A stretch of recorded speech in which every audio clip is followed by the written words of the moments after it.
हिमालय की ऊंचाइयों पर स्थित कैलाश पर्वत, जहां भगवान शिव और माता पार्वती का निवास था, वहां एक दिन एक महत्वपूर्ण चर्चा छिड़ी। उनके वीर पुत्र कार्तिकेय के विवाह की। युद्ध के देवता, पराक्रमी, बुद्धिमान और अपराजय कार्तिकेय ने असुरों पर कई विजय पाई थी, लेकिन उनके जीवन में कभी प्रेम का स्थान नहीं था।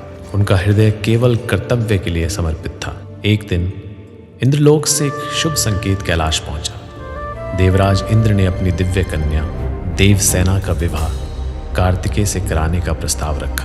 देवसेना लंबे समय से इस महान योद्धा की प्रशंसा करती थी और उनके साथ जीवन बिताने की इच्छुक थी। सभी देवता और ऋषि इस विवाह से प्रसन्न थे, क्योंकि ये एक शुभ संयोग था, शक्ति और समर्पण का मिलन।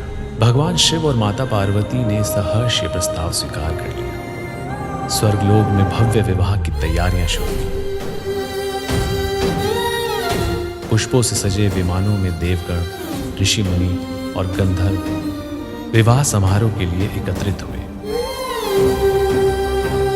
वेद मंत्रों की गूंज, घंटियों की ध्वनि और भक्तों के जय घोष से संपूर्ण स्वर्गलोक दिव्य आभा से भर उठा।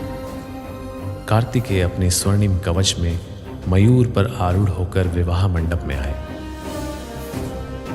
देवसेना भी तेजस्विनी लग रही थी।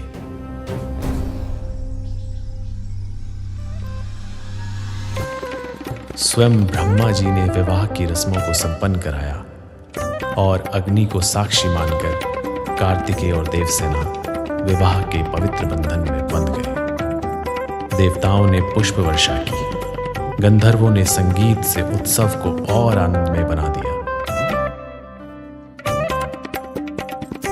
इस शुभ मिलन से तीनों लोग आनंदित हो उठे।